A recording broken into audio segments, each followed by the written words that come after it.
Today is the start of the second half of the NASCAR Winston Cup season right here on NASCAR Thunder 2004 on the channel.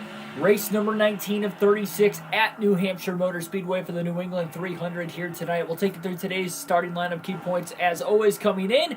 First and foremost, though, I do have to mention the fact that it is going to be one heck of a battle for the championship in the second half of this season, as we have 15 drivers all within 250 points or less of the points lead. Terry Labonte, just for a matter of fact, to kind of put the numbers in perspective, was 9th in points going into last night's race. Dropped back to 12th, but he still gained points on the points leader. That is how close it is between the top 12. I mean, that alone, as well as the simple fact that the top 7 are still within one race worth of points from each other. The points leader last night, Dale Jr., blew an engine early in the race, so he finished 42nd, led some laps, so got a couple 5 bonus points to be exact for leading a lap, at least in yesterday's race. But I'll tell you what, it is going to come down to these final 18 races. It is going to be a nail-biter throughout each and every single one of these. So let's hop on into this race, and let's have some fun here tonight at New Hampshire. Joe Moore and Barney Hall welcoming you to Loudon, home of the New Hampshire International Speedway, for today's New England 300. Barney, the fans are packed in and ready for the action. What do you think about this track? This is a tough track for a lot of drivers. These long straights allow the cars to build up a lot of speed before some hard braking going into the flat corners. Terry Labonte had a win 2 weeks ago and then surprised us with a rather dismal finish in last week's race. Yeah, What? Sure We finished 13th. That's not dismal. Him to have another great run. What's this guy talking about? I think he would rather not even unpack the truck and just skip that race. In 2002, Rusty Wallace had a streak of consecutive. He said 2 races ago he won. We haven't won in 5 races, so I don't know what he's talking about there either. For the longest win streak, but you know Rusty wanted to take it for himself. Now he just has to look at starting a new streak. Kyle Petty must have had problems in qualifying this week. You're right, it's going to be tough for him. You get so used to starting up front, and then you have an off week and you have to start towards the back. Then when race day comes, you feel like you passed 1,000 cars at the end. And worse yet, sometimes you never make it to the front.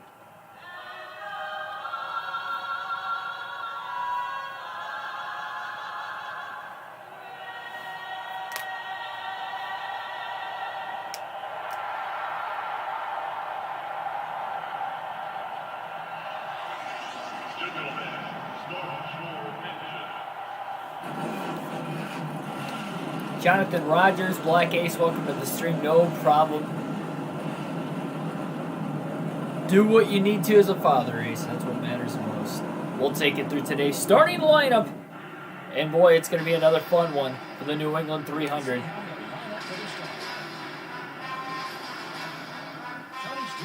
Terry Labonte and Tony Stewart will be starting on the front row for tonight's race. In row number 2, it'll be Jeff Gordon and Mark Martin. Row number 3, it'll be Dale Earnhardt Jr. and Bobby Labonte. Bobby Labonte got his first win of the season yesterday. And Dale Jr., as mentioned, blew an engine, finished 42nd, and lost the points lead to the guy starting outside pole of Tony Stewart. Elliott Sadler and Kenny Wallace will be in row number 4. Kurt Busch, Sterling Marlin back in row 5. We know Marlin is a rival, one of the 2 rivals, with our driver Terry Labonte here today. Ricky Rudd, Dale Jarrett will be in row 6.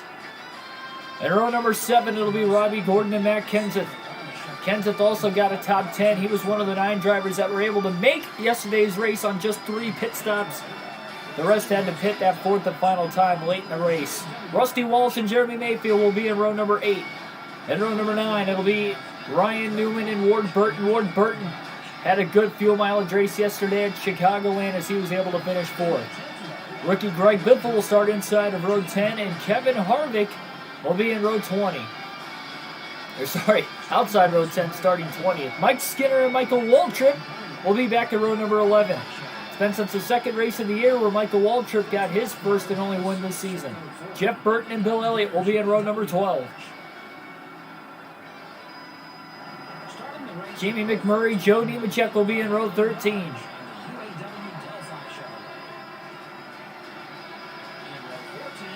Ken Schrader and Jerry Nadeau back in row 14 for the start of today's race. And also tonight it'll be Christian Fittipaldi and Casey Mears, couple of rookies in row 15. One of the other rivals, Kevin LePage, inside row 16 of Terry Labonte, that is. And Stanton Barrett will start outside of him in 32nd. Back in row 17, we've got Kevin Grubb and Jimmy Johnson. Johnson as well blew an engine yesterday. Was one of the top 10 drivers on the point standings going in. No longer is that the case. He'll have to fight from the rear of the field today. Herbie Sadler and Ricky Craven will be in row 18, we mentioned all year. Craven's lone win came in the Daytona 500. Steve Park and Brett Bodine will be in row 19. Bodine, another one of those single driver winners this season, or I should say a driver with a single win this season. Kyle Petty and Jeff Green will be back in row 20. Second straight race for Jeff Green, starting in 40th or worse. Johnny Benson and Jack Sprague will be in row 21. Benson's becoming used to qualifying at the back, finishing in the top 10 to top 15. We'll see if he can do it today. And Chase Montgomery will be rounding out the field, starting dead last here in this one. So as we went through today's starting lineup, Labonte scoring yet another pole this season. We'll see if he can actually bring this car in one piece to victory lane. It's been 4 races since he's finished in the top 10. Green flag in the air, we're underway. 300 laps, 300 miles at New Hampshire. Turn 1, lap 1, Tony Stewart going to take the lead. Boy, Labonte got tight. Returns 1 and 2 about got clipped off of the 24 of Gordon trying to cut back to the inside, and Stewart, the points leader, trying to block early on. Labonte trying to drive it in deep into turns 1 and 2. Little contact back up the track as they battle for 5 bonus points off of turn 4. Labonte will lead lap 1 at New Hampshire. That was a clutch pass on Tony Stewart. Did he put the bumper to him? Yes, he did, but boy, Labonte knows how important every single point is. And knowing the points leader was starting up towards the front as well, he did not want him to lead a lap if he could help it, and boy did he help it. Labonte's going to have to be as steady as possible. I've seen a lot of tire smoke in the opening couple laps. There was a lot in qualifying on my pole time. Labonte's got a fast car, but he's going to have to take care of those tires for long green flag runs. Especially if it's going to be anything like yesterday's race where we went caution-free at Chicagoland, just the second caution-free race of the year. I don't qualify on the pole all the time, especially with this game. I should say I do qualify on the pole more in this game than what I do in NASCAR Heat 4 or 5. I don't know exactly how many poles I've got. I think I've got probably 5 or 6 poles this season.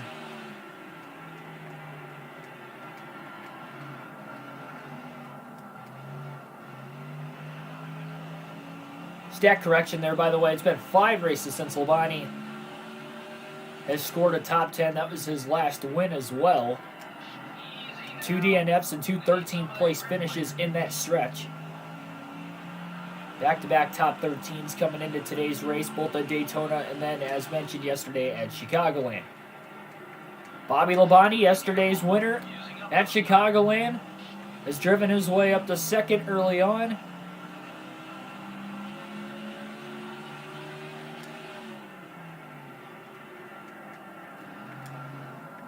Labonte's really trying to take care of these tires as best as he possibly can. But so far, again, no easy task.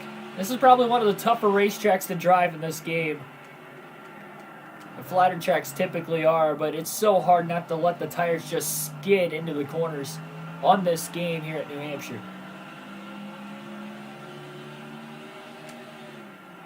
Labonte's got speed today, though. That's something he hasn't really had in a handful of races since that last win at Pocono. But if you remember, even that last win at Pocono wasn't exactly because Labonte had a fast car, but it was because he played the strategy perfect. Caution came out late as well. That obviously gave him that green-white checker and that opportunity to win the race on the restart. But if it wasn't for the good track position because of the last pit stop of the day, taking fuel only, then he would not have been anywhere close enough to get that win, even with that 3-lap green-white checker.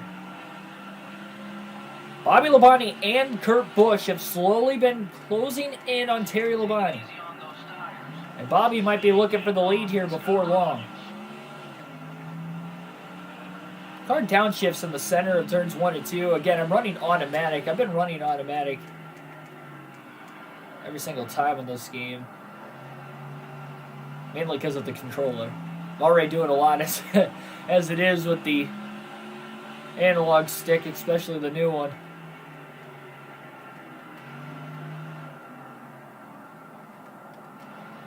Wow, Labonte pushed really tight off of turn 2. Terry, that is. Bobby ran it perfect, and he's now within about a car length and a half down the back straightaway.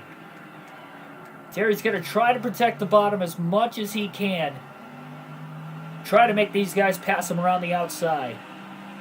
Passing is no easy task here at New Hampshire as well. That's why it was so key for Labonte to do whatever he could, not only to lead lap 1, but clear Tony Stewart on that opening lap, battling for the lead. Stewart fell all the way back to 4th place by the time he was able to get back to the inside. Gotta keep the tires in good shape to be fast, buddy. I'd have to go back through every single race this season to see how many times the points lead has swapped, but I guarantee of the 18 races we've had so far this year, so the entire first half of the season,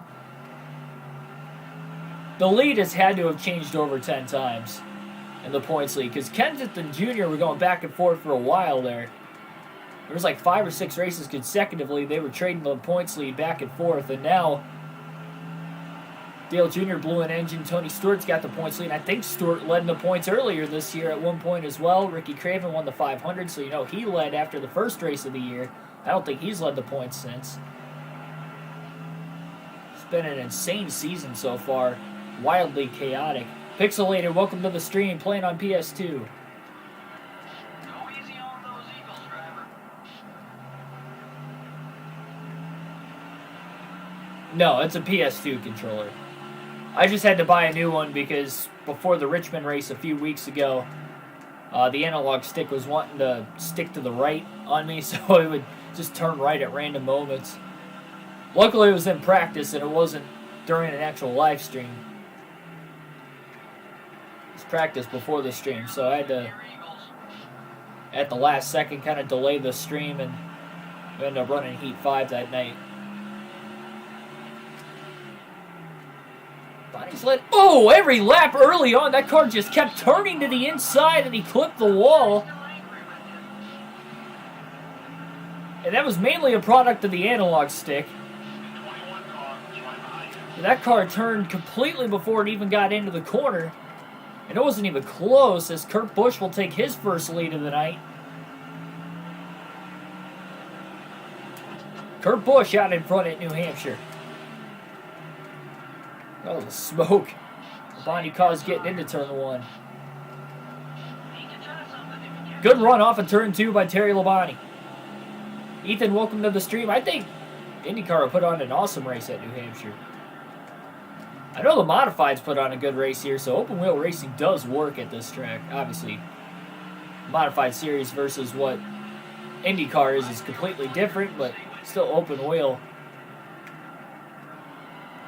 We've seen good races at Milwaukee and IndyCar as well.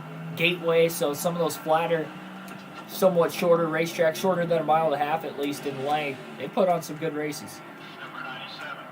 Oh boy, Labonte definitely overdrove turns 1 and 2. A little bump and run to get back around Kurt Busch. He was trying to slide to the inside of him, and he definitely did that, but he slid up into him. That is not what Labonte wanted to try and do. But he does get to the lead nevertheless, once again.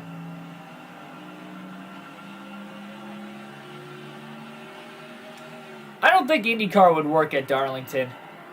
It's too narrow of a track, and it's harder to pass an open wheel versus what it is in a stock car, because the ability to not make contact is more at a forefront when you're open wheel racing, because obviously the slightest of contact, the wheels lock, and it could get really bad.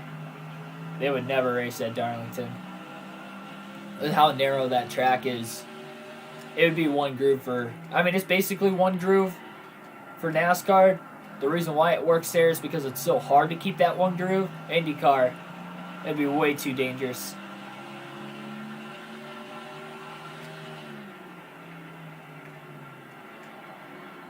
I like the thinking outside the box, though.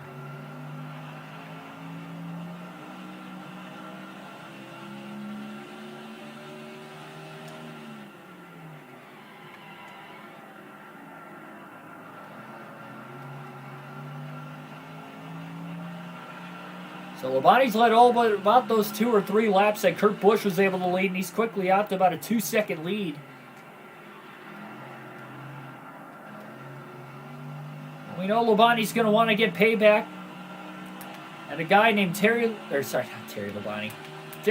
going to want to get payback at a guy named Sterling Marlin. You guys, for any of you that have watched any of the last 3 races, if not all of them, on this NASCAR Thunder 04 season, you would know Sterling Marlin has either successfully attempted to take us out or at least attempted multiple times in the race and failed to take us out of the race over the last 3 races. Definitely hindered our progress in all 3, one of which we crashed out, which was at Infineon with less than 35 to go while leading nonetheless, and he was a lap car. That one stung the worst. One of the big ones was caused at Labonte. Well, Labonte got involved in both big ones because of Sterling Marlin, but he started the one when they were 3 wide and door checked. Didn't even door check. He just flat out put Labonte in the wall while they were 3 wide and obviously middle of the pack at Daytona. It just went wrong and saw a couple of cars get airborne behind and kind of piled into the pack in the aftermath.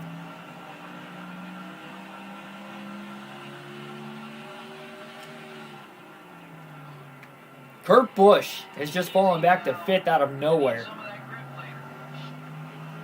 especially after losing the lead. Lap traffic's going to be coming up, I'd say, in a couple laps. Labonte's going to hit his first lap car. We're only at lap 23. Only a 300 lap race today, and I say only because it's only a 1 mile racetrack. See right there, about 27-second lap times consistently. I'll drop a little bit more over the course of the run.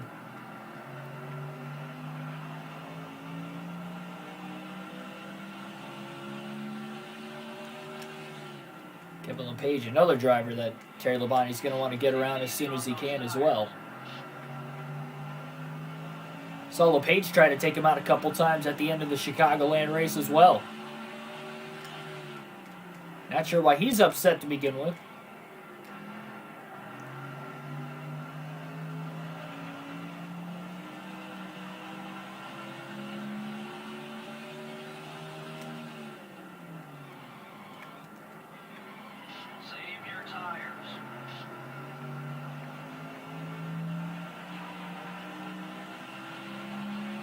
Again, I would like to say the car is not loose, although it might look loose with the rear tire smoke and everything. It's the analog stick. Between that and the track itself on this game, it's already hard enough to drive. I get to the brakes, I can't hold the straight line. I'm actually holding the straight line down the straightaway pretty well, but once I get to the brakes, it's just impossible.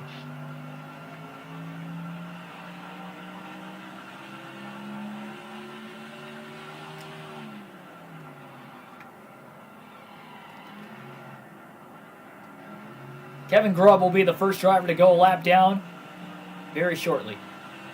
It's taking a little bit longer than a couple laps for Labonte to catch the lap traffic, but no big rush. It's going to be hard to pass these lap cars today, especially with a bad handling car, and as the tires get older throughout the course of the run, it's only going to get worse and worse and worse. Runner-up at Chicagoland.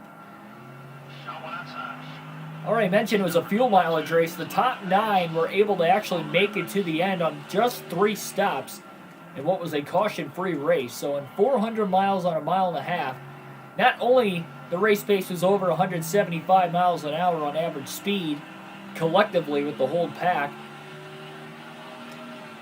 but we went caution-free, finishing a 400-mile race in just 2 hours and 16 minutes. It's absolutely hauling. There was a lot of action throughout. About as good of a caution-free race as you can get. And obviously the win coming down to a fuel mileage race. Always exciting when you see those kinds of finishes.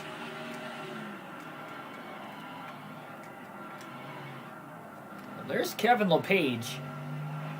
Lap 30. Terry Labonte's closing in on them pretty quickly. Michael Turner, welcome to the stream.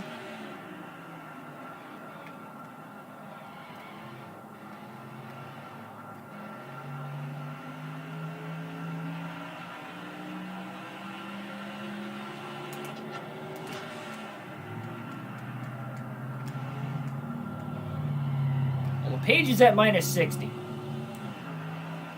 Bonnie gonna just pass him. He's gonna wait to get some payback until later in the race if he gets a chance. He's gonna pass him cleanly when he had the opportunity there off of turn 2. Bonnie all the way underneath Chase Montgomery, Brett Bodine. 4-second lead back to Bobby. Contact with the 11 and the 5.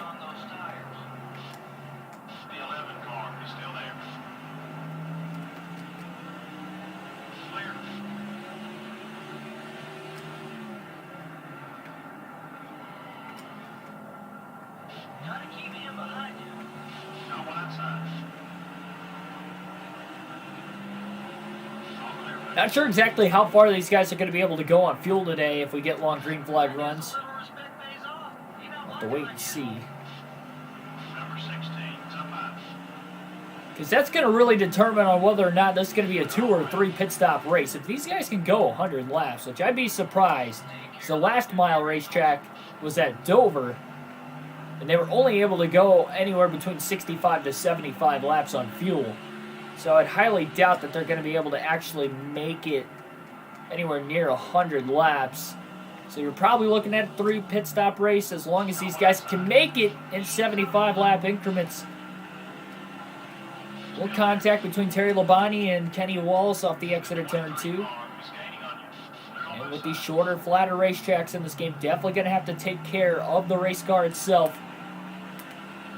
Don't want heavy damage throughout because that can be tough to really nurse it here. We saw how tough it was at Martinsville, although Labonte was able to pull it off at Martinsville. Nursing it home as far as how much damage is on the car by the end of the race. Doesn't want that kind of a race today. That's for sure. Nobody would want that kind of a race. Very uneasy feeling.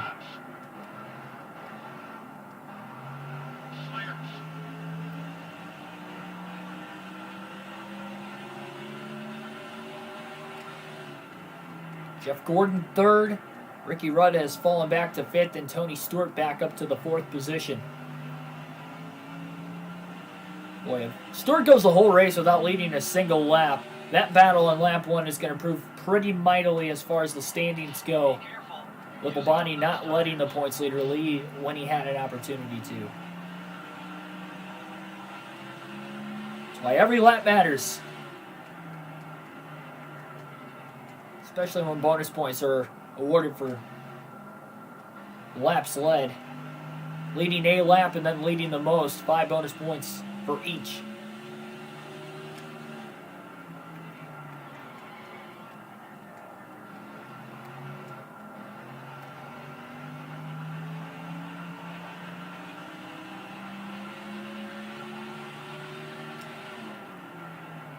No. No, we did not get payback on Marlin. Marlin actually blew an engine before we had a chance to get back at him under green flag conditions. We went caution free.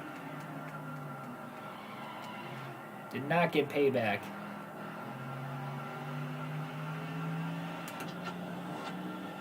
So, have to look out. Now it's 4 races in the making. Just keeps growing one race at a time. Contact with one of the allies, Christian Fittipaldi, ally of Hendrick Motorsport driver Terry Labonte, anyway, and a big slide getting into turns 3 and 4. The car's getting really tight as this run carries on. It might not look like it, but it's more in the center to the exit of the corner where it's getting extremely tight. So Labonte's having to back these corners up maybe a little bit more. Big run to the outside of Elliott Sadler. That's one way to do it. Sadler to the apron to try and get back around him, though. Sadler not going down without a fight. Bonnie underneath Stanton Barrett. Big drift. Barely clears Barrett, though. In the center of the corner. Clean pass. Poor Elliott Sadler got stuck behind Stanton Barrett off of turn 2. Number 41 is outside. The 41 car is coming right. No one inside. Contact with Casey Mears now. You're clear. 9.5 second lead. does not mean anything, especially this early in a race. They're all around.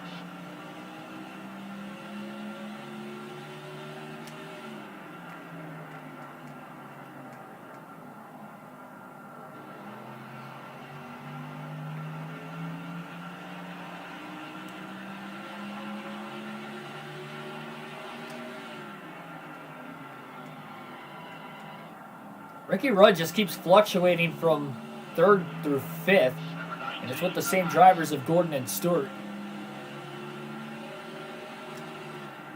Clear on both sides. Pretty good battle through the lap traffic going on back there. So the Labonte brothers just kind of pull out ahead from them. Number 30. These guys had a 1-2 finish back at Pocono 5 races ago, and been close to having quite a few more than just that. Now Labonte got hooked on Steve Park. Clear. A little accidental contact there. Accidental contact's just the story of NASCAR Thunder 2004 and this playthrough. You guys hear it time and time again. I try not to call it out every single time because it happens so much.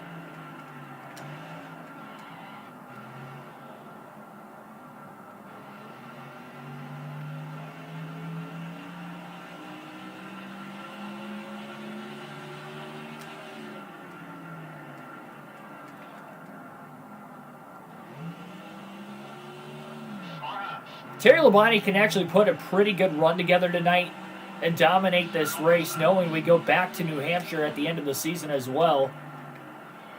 It's got to be one of the highlighted races Labonte's got left on the schedule. And it's one of those shorter racetracks.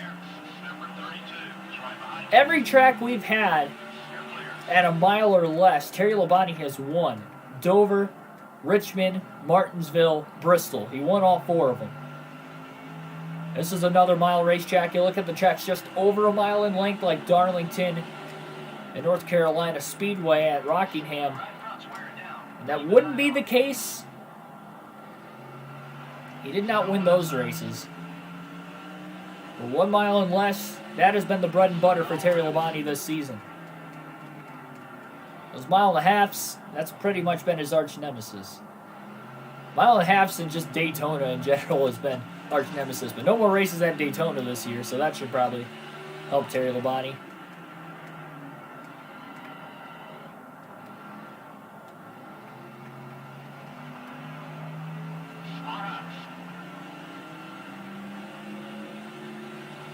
Still beside you, Pete Davis.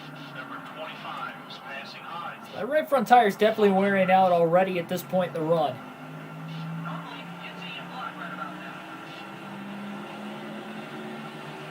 Small pass.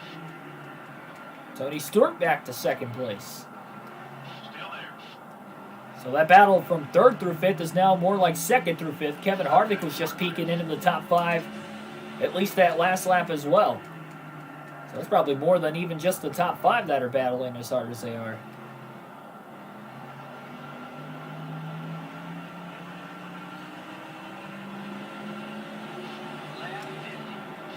Yeah, for whatever reason, I couldn't remember what the fuel window was from when we ran here in Season 1. We only had one race here. One car. Look at how low of an exit off of Turn 2. Labonte almost clipped the inside wall. That was intentional to run that low, though.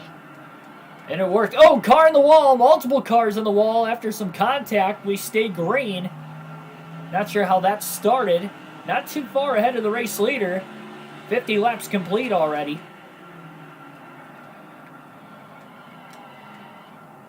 Kevin LePage kind of sandwiched there. Now they're 3 wide off the exit of Turn 2. And they're still 3 wide as they go into Turn 3. Number 2 is gaining on you. Got to be careful around Kevin LePage. 3 wide. Oh, contact with Jeff Green. Labonte just trying to stay away from LePage right now. That's the main thing. Hold helmets. Be careful. Hold it steady. 3 wide. Barely keeps it off Ward Burton.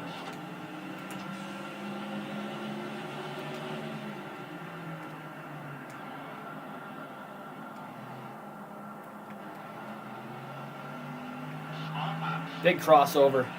Saw how loose that 22 of Burton got off of turn 2. And then again off of 4 that last time. And turn 4 was a little bit more drastic. 3 wide again. Labonte holds it. Johnny Benson's been charging through the field early on once again.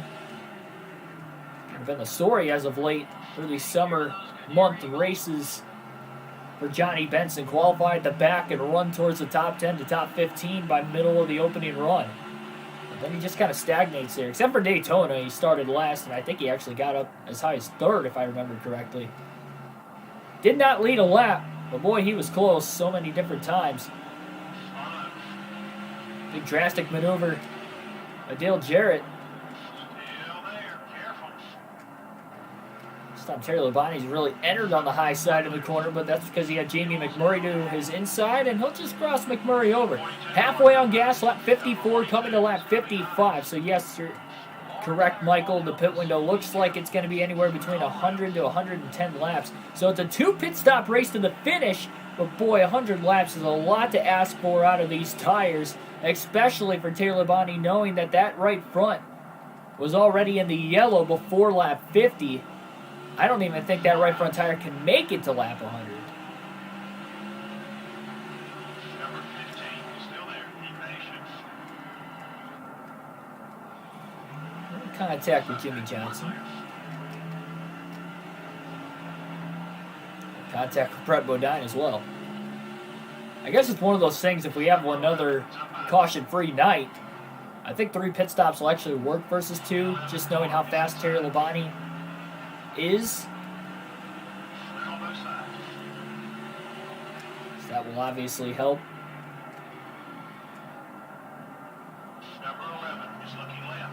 The 11 car is down low. Skinner almost pushed into the wall off of 4. Definitely gave plenty of room for Labonte to race underneath him. Easy, buddy. That left front tire seen some action. The 17 car is up high.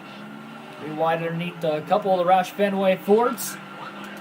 Ken's at the Biffle. Biffle had a pretty solid qualifying effort as well. Got one high. You're clear. I think he just went 2 laps down now, though, instead of 1.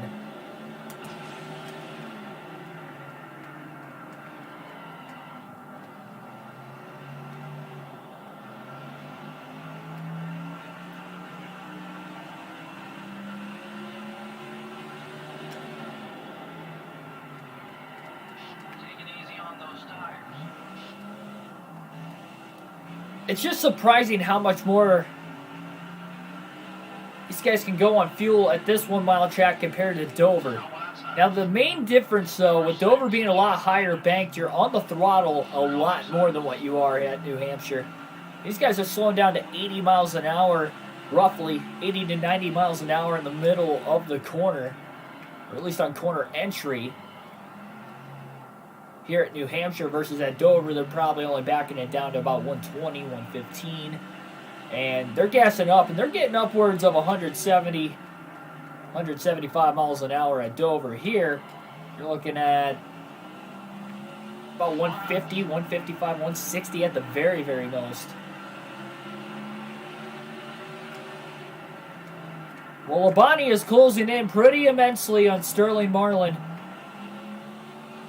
Labonte sees that boy. He got off of turn 2 beautifully. Big run. He's going to take his time. We know how upset and how mad Sterling Marlin is. Don't have to stress that anymore. And Marlin's trying to block Labonte now. Lap 62. Still caution free, but I don't think it's going to stay that way much longer. Labonte's going to be looking for revenge on Sterling Marlin if he gets a chance. He's going to look to his outside. Well, Labonte tried to take him out, and he failed. Now he accidentally rattles into Ryan Newman. Labonte's going to try it again. Failed the first time. Boy, Marlin is all over Dale Jr. right now. He is not giving Jr. any room.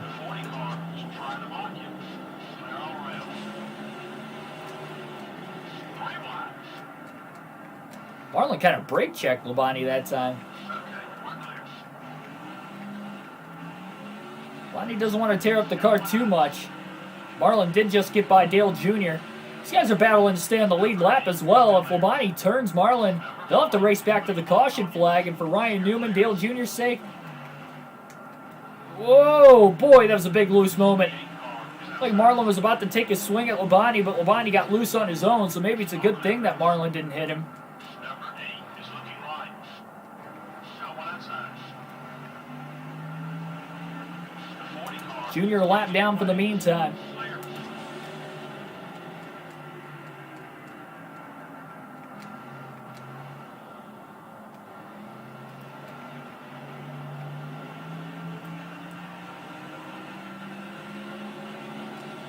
We're going to have to wait and see how this is going to work. Number 40 isn't going to let you by easily. Bonnie's going to be patient.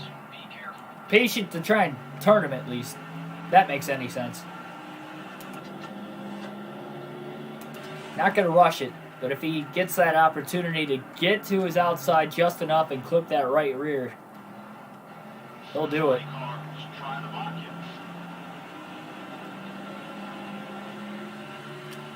He gets a run, but Marlin just kind of blocks, and Marlin knows he doesn't want Labonte to get to his corner panel.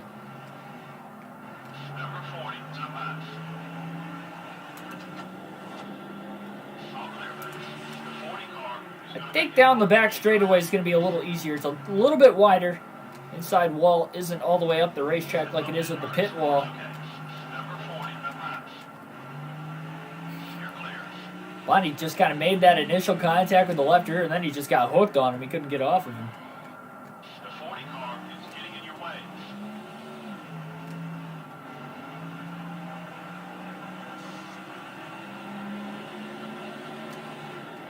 Stewart's about 20 seconds off the lead. Bobby Labonte's faded all the way back to 5th. Kevin Harvick, Dale Jr. right there. Marlin taking another swing at Terry Labonte. 40 car is trying Labonte's like, wait a minute, I'm trying to take you out. Or are you trying to take me out for a 4th straight race? to up high. Clear on both sides. It's not going to be easy. Already hasn't been easy, otherwise Labonte would have been able to turn him already. It's been about 5 to 6 laps since they even got near one another. And Labonte's there, and he hooks him. He hooks Sterling Marlin. That's going to trap Dale Jr. and Kevin Harvick a lap down as they race back to the caution flag. Well, maybe it won't. Contact with Jr. into turn 3 and 4. And Jr., Harvick, Newman all trapped a lap down. Caution at lap 69, first of the day. And the long-awaited payback for Terry Labonte spinning out Sterling Marlin has finally come. Harmless, but effective. And now Marlin's trapped a lap down, too. Fell back to 15th.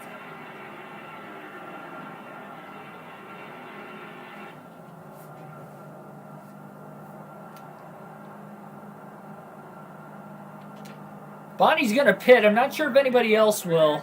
They're going to stay out. Not sure exactly what that strategy calls for, but they're going to stay out. Bonnie's going to come into the pits. That's for a fact. 70-lap old tires at New Hampshire. This guy's trying to definitely make it on 2 stops. Nobody else came to pit road. Not one of the lap cars. Race leader Terry Labonte going to give up the lead. And I believe that's actually going to get Tony Stewart a lap led as well, unfortunately. But he did not want to be the guy that stood out all by himself. We're starting in the back, so be careful and stay out of trouble. Because if Labonte would have been the only car out on the track and everybody would have pit behind him, that would have been a far worse scenario, obviously, for him. Green flag back in the air, restart in 8th place. And they'll race their way into turn 1. So wild restarts in Season 1 at New Hampshire. What will Season 2 bring? So first restart of the race. Couple passes for position at the back of the pack here. Not a lot of room for error. They're 3 wide, nearly 4 wide in turns 3 and 4. Labonte's been trying to grip up that apron as much as he possibly can tonight. You can bet on the restart when they're 3, nearly 4 wide, he wants to be down there.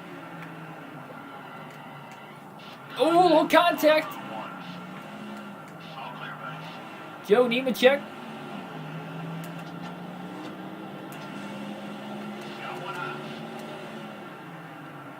Four wide that time. Corner entry. There's still 4 wide off of turn 4. This is insane.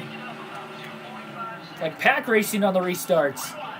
Little contact up ahead with Michael Waltrip and Kevin LePage.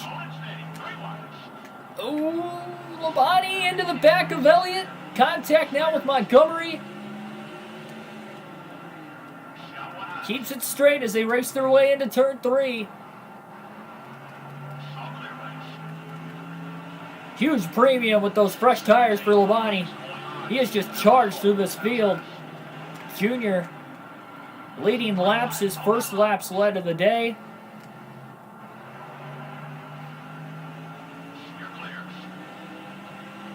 Labonte already up to 3rd.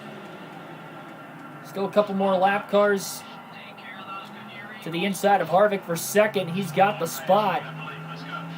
And he should be able to get around Dale Jr. next lap, I'd have to imagine. Into turn 1, Labonte going to try to make his move. Locks it up and clears Dale Earnhardt Jr. Terry Labonte back out in front for the 3rd different time already today at New Hampshire. The surprise of nobody coming to pit road except for Terry Labonte under that last stop. Under caution, 70 lap fresher tires. He just blew through that pack.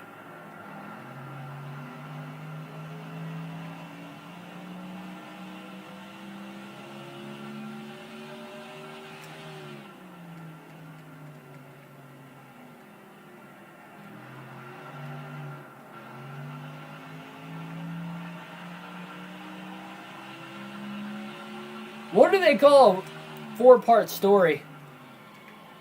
Is it just like that many like sequels or chapters, or like I know like 3's a trilogy?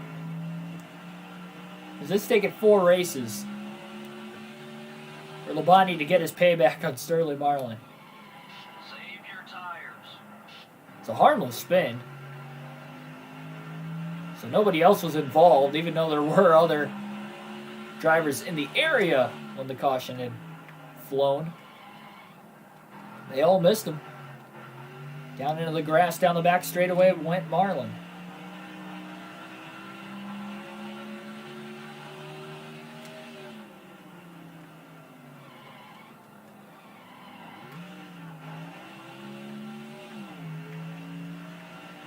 Gonna alternate through the different camera angles for the first time today.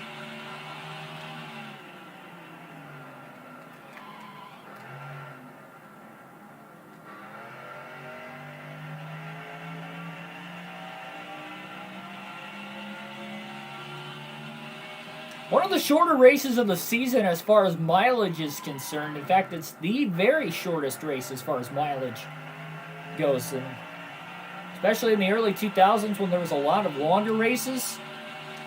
Having a short 300-mile race on the schedule like this, not once but twice on the season,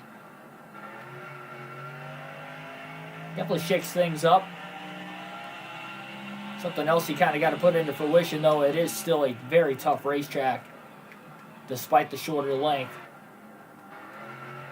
I guess that's the saving grace with this being one of the tougher tracks on NASCAR. You run a full race here, at least it's not as long as some of the other full races.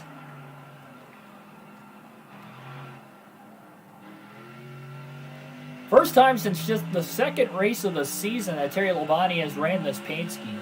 So therefore, he hasn't won it yet. I guess we used it at the All-Star race too, but as far as the points races go, first time since the second race of the year that we've used this generic Tony the Tiger paint scheme on the car. And we did not win one of the first 2 races of the season. So as far as the points races go, see if Labonte can get this Frosted Flakes Chevrolet into victory lane.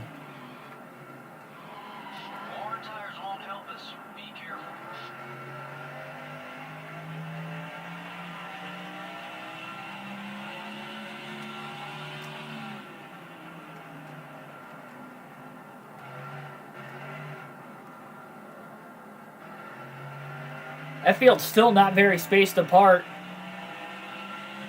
We've only been even less than 15 laps into this green flag run still.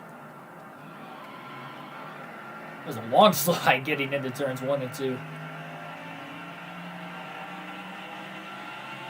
Bonnie's going to have to be patient again through the lap traffic. He's got fresher tires. He's got a massive lead with these fresh tires. You might get payback on Kevin LePage, though, right now, to be quite honest. He's really close. I think that might be the new goal. Get the payback on Kevin LePage while he's at it as well.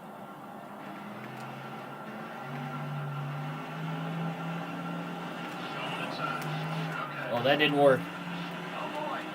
Might have to be a little bit more patient with that. We'll be patient. We'll get LePage back here before long. Number 16, top half. The 16 car has got a run on you. A lot of other factors in the way here at the back of the pack. Number 16, top half. Right line, hold that line.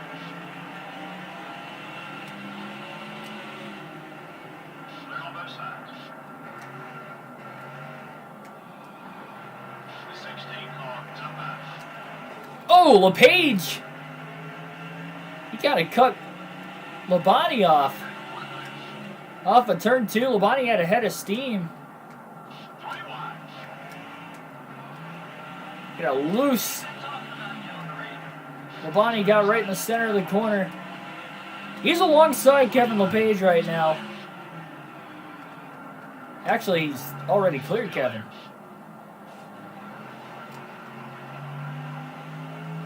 So never mind on that one.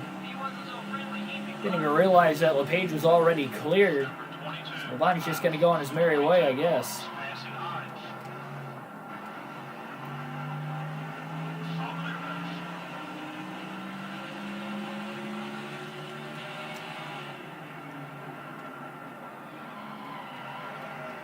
Got one half.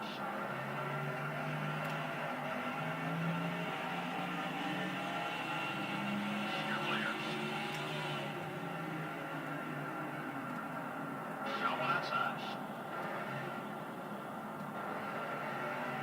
Clear all around.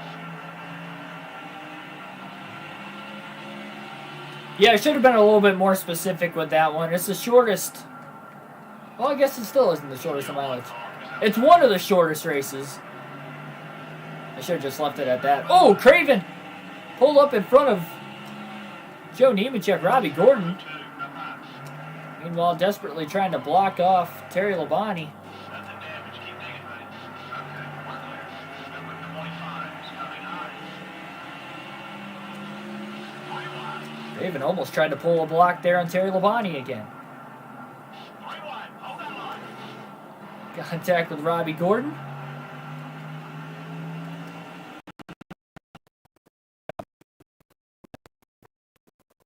Hop on the charger real quick here before we accidentally lose the stream. Low battery. There we go, we're good. We are good. Okay,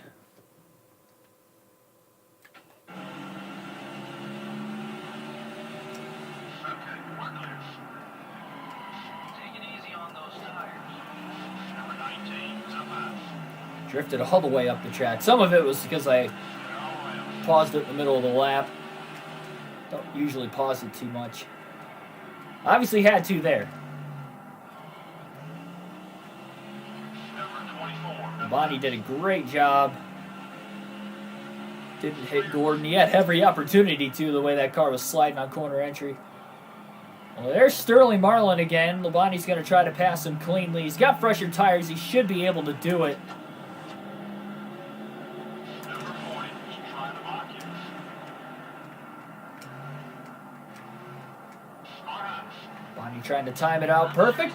Oh, and he did, but he clipped the inside wall. Clear on both sides. In the process, that didn't look pretty. The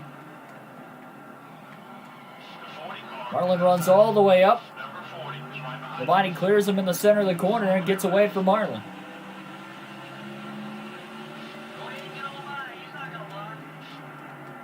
So, still a 2 pit stop race for everybody else that did not pit under that caution.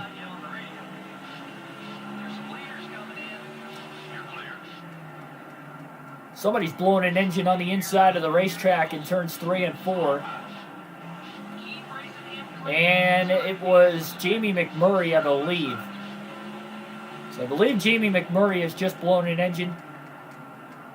First of the leaders on pit road at lap 95. A little earlier than what I would have thought. I think they're still within the window to make it on 2 laps, though.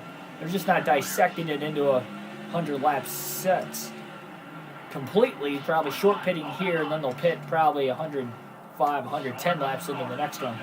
They'll contact with Dale Jarrett as well.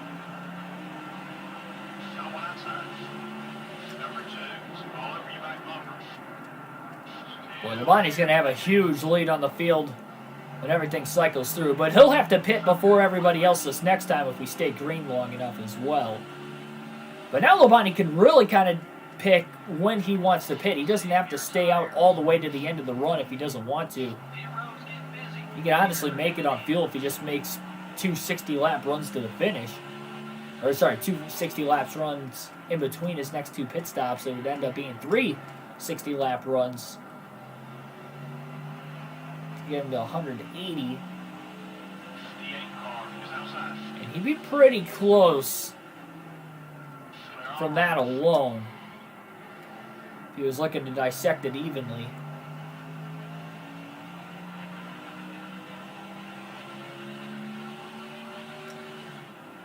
So Labonte's lapped the field. No surprise, but it's simply because he has 70-lap fresher tires than everybody who has not pitted under green, and obviously pitting under green at New Hampshire means you're going to lose at least 1 lap, if not 2. Best lap of the day is actually a 26.994 for Terry Labonte. So he's put in some pretty good lap times. Ooh, boy, there's Kevin LePage just coming out of the pits. Labonte had him cleared.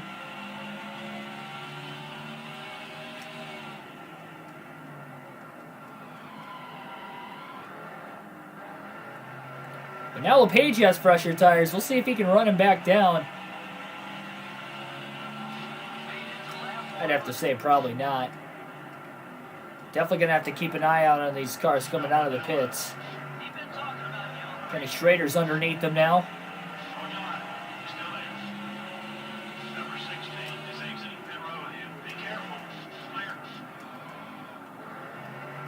Schrader had a big run.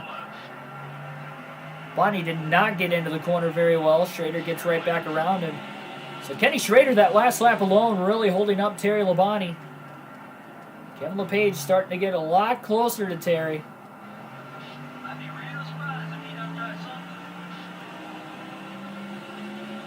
Bonnie's got to be careful. I don't think he was ever thinking he was going to be in this predicament with LePage running him down from behind, trying to turn him. That's just what the lap traffic has made it play out to be.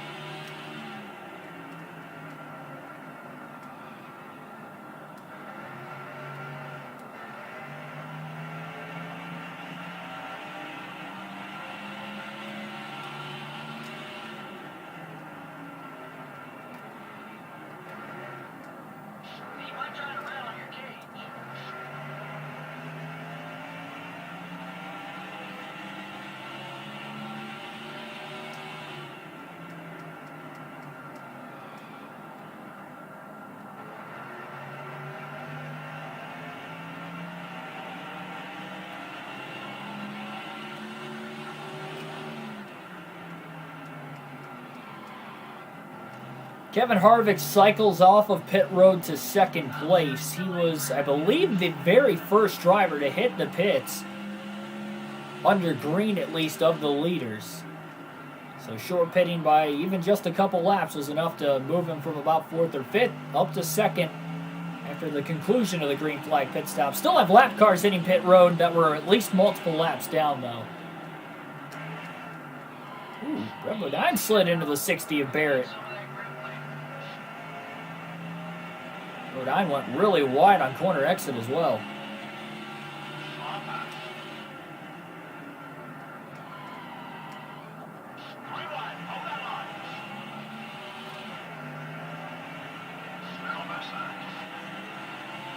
Labonte clears them both off of turn 4.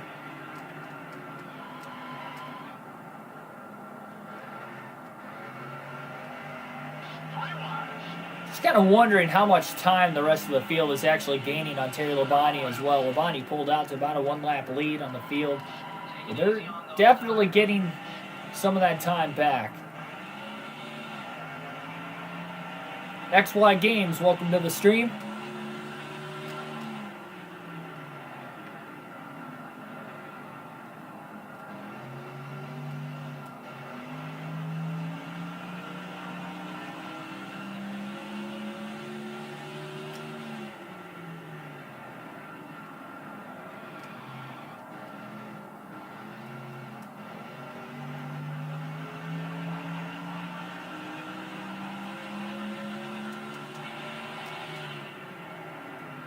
Ooh, car coming out of the pits of Michael Waltrip. Big miss to the outside. There's actually a car to the inside now. Not sure who that was. Kevin Harvick's in the picture all of a sudden. He's in second. Michael Waltrip was coming off the pit lane. Bonnie did everything he could to try and keep it off of him and washed all the way up the racetrack in the process. So Harvick's going to get one of his 2 laps back in second place. Kurt Busch, you can see him out of the rear view a little bit further behind. He's actually the next car behind Kenny Schrader. 3 wide, and that car did not turn. He slides up into Brett Bodine now.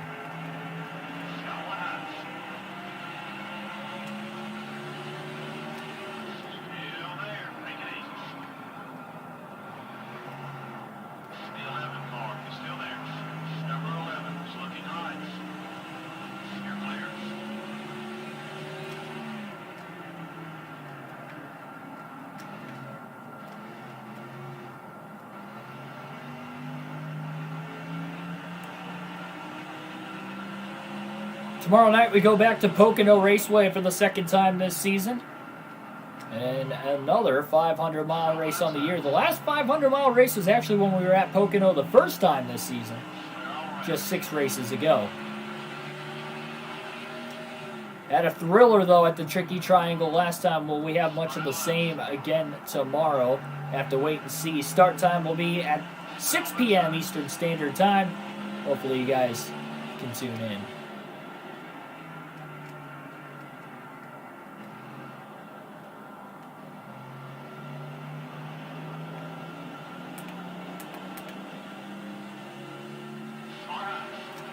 Sam Barrett just squeezing Labonte down the racetrack.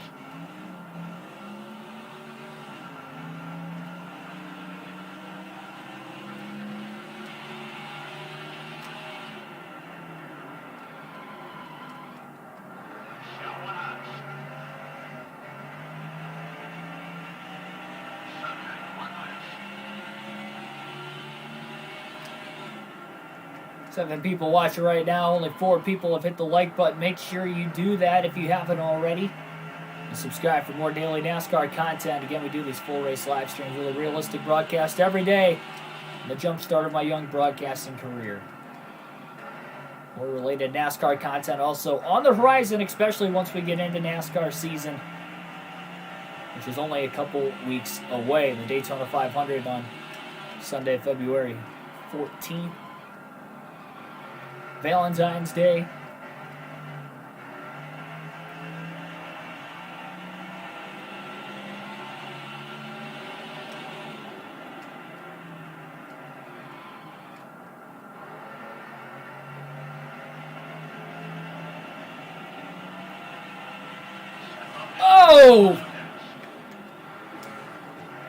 Huge contact down the back straightaway between Jack Sprague and the race leader, Brett Bodine. Sorry, Brett Bodine about piled in from behind. That's why I said his name. Terry Labonte and Jack Sprague. Still beside you. Labonte just kind of Okay. Clear. washed up into him a little bit. Sprague tried to block Labonte down the back straightaway, and Labonte just kind of got hooked on him. He never got out of the gas when Sprague tried to block, which,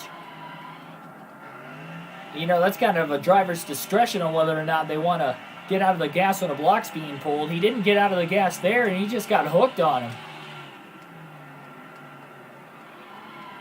Go easy on those Eagles, driver. That could have turned very, very ugly.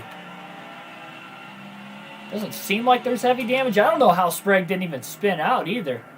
He was completely sideways to the right, then completely sideways to the left by the time Labonte was able to get his car off of him.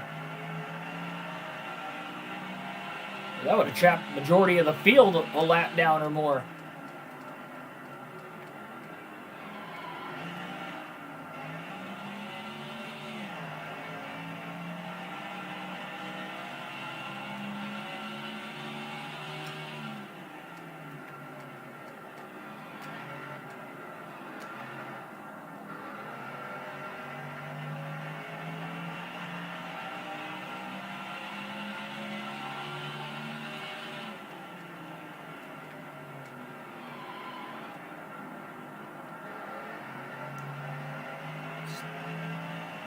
Calm, cool Wednesday night drive now.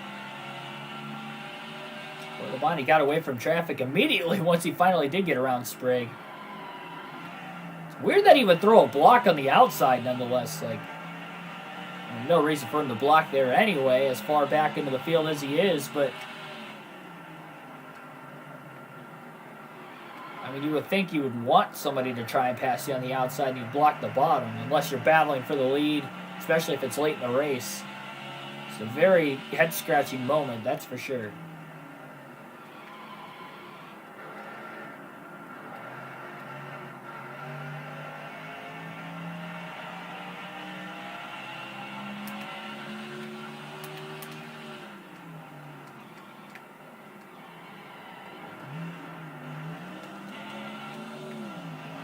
Your right front tire's wearing down. Try another line before you won't last.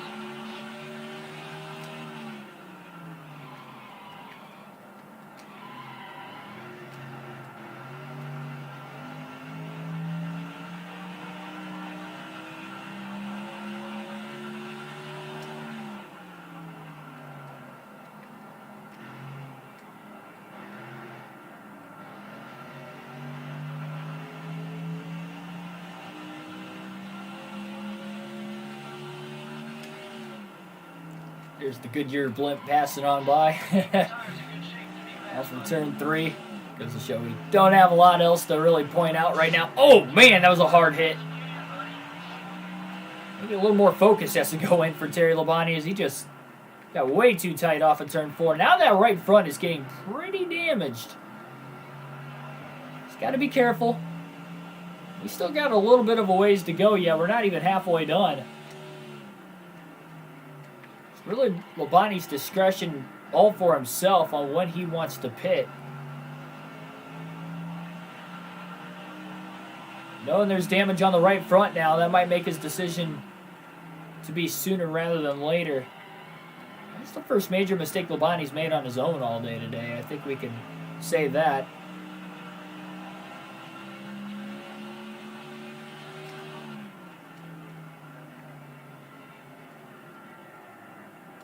I mean, he wasn't even close to keeping that thing off the wall.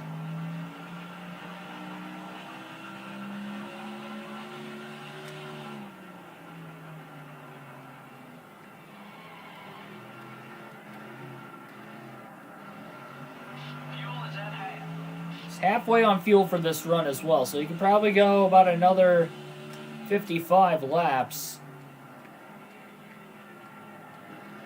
I still don't think the right front tire would make it all the way through a fuel run anyway.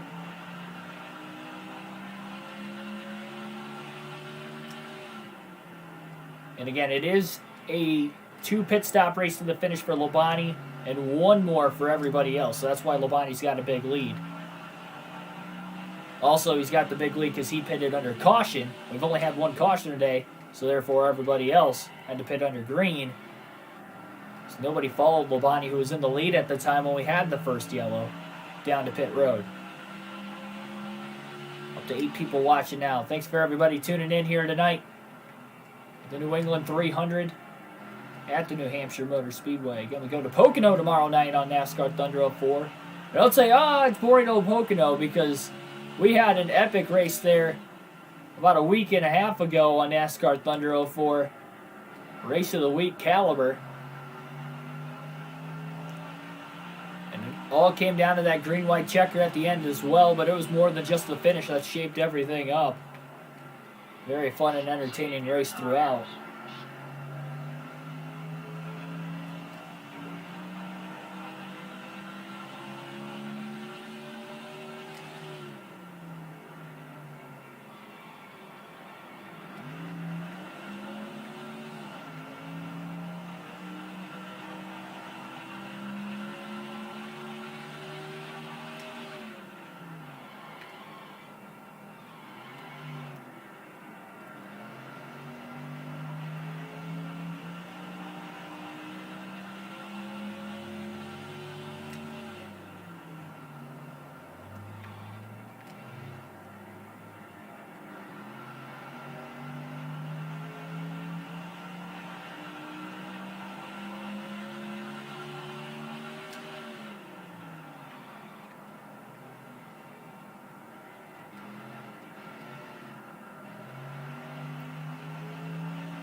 I think a good point for Labonte to pit would be right at the halfway point.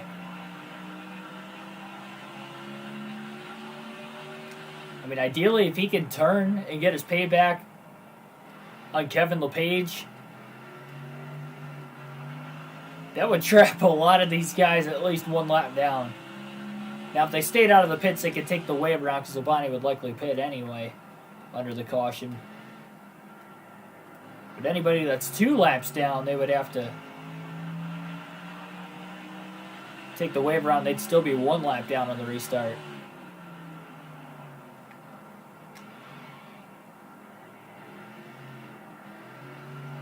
I believe Kevin Harvick's the only driver that's 1 lap down. Everybody else is 2 laps down.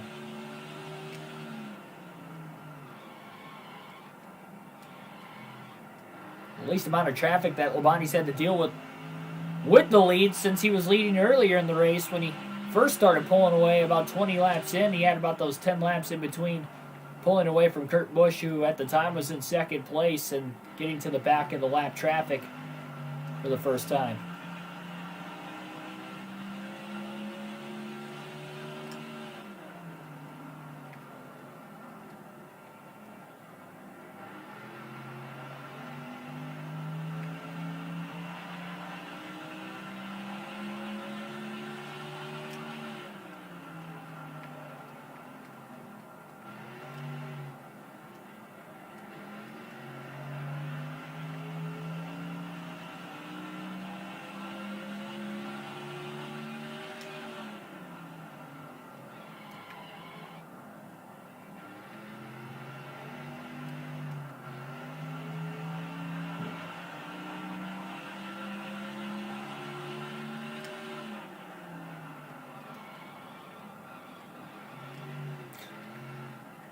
I didn't know if that car was going to stop drifting. Now it got tight. Went from drifting. Now, granted, he did clip the left side tires in the grass, so that probably was that breaking point of, okay, we're going to get tight now. Easy, buddy. That left front tire's seen some action. Still has the heavy damage on the right side, so he's going to have to be careful when he gets to Casey Mears trying to pass him. He's definitely going to have to make sure he makes a clean pass.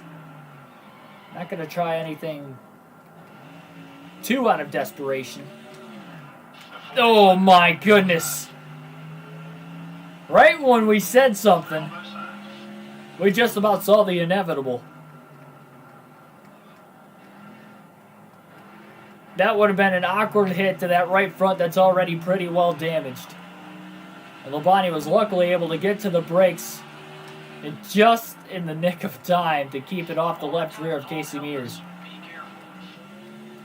It's like Casey just did not take off in the center of the corner like Labonte was expecting him to do, and Terry got through there a lot better than what he was thinking he would, and he about pushed up the track a little too much. Off of turn 4, gets to the inside of Casey Mears cleanly. He'll try to make the pass into turns 1 and 2. The 41 car is coming right. A little contact, but it was on the right rear, luckily for Labonte.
Bonnie should get around Joey Biffle pretty cleanly right here as well. 16 car is still there.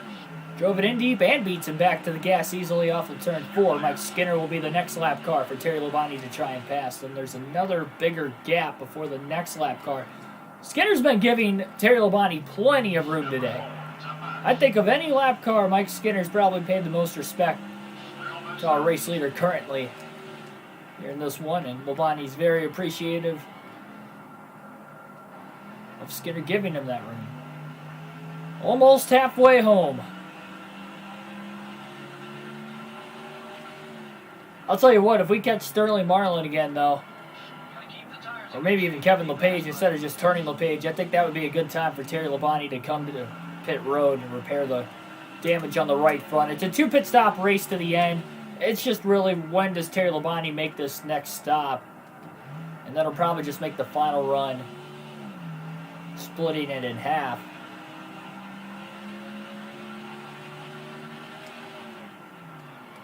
Just wonder how far back will Kevin Harvick be off the lead once Labonte does pit? Because again, the longer he stays out, the more and more Harvick's gaining. But then that's going to be the more and more fresh tires that Labonte will have over Harvick and the rest of the field. So it's just really a cat and mouse game at that point. So even if somehow Harvick did end up regaining the lead because of it, there's no way he would be able to hold on to that lead for very long. The damage on the right front's probably making Labonte's car a little on the tight side as well. A lot of it's the old tires, though. We saw this at the end of that first run. He's actually got a little older tires now. The one caution we had came out at lap 69. That was as old of tires as Labonte has been on until now. We went green at lap 73, and he's gone 72 laps so far into the second tire stint. We saw how tight he was getting earlier, so that and the damage included, definitely not good contributing factors. But no matter how tight he is, as long as he makes some clean passes, he'll be all right. Taking it easy into turns 3 and 4. Even out of the gas, the car just wanted to push up the racetrack. He does beat Kenny Wallace back to the gas, so it still clears him cleanly off of turn 4. But it looked like for a slight moment they were going to make contact. And there's Kevin LePage in the 57. Oh, caution! Never mind, caution's out. As they race back to the caution flag. Debris off of Jack Sprague. His hood. And that is a blessing in disguise right there. Because that has just trapped the field one lap down before Labonte came to pit road. Debris off Jack Sprague's car will bring out our second caution of the race. Labonte's going to pit under caution now at right about the halfway mark. Really close to it. Everybody else going to stay out and take the wave around and try to get back on the lead lap. Labonte not going to do the same. He is going to pit.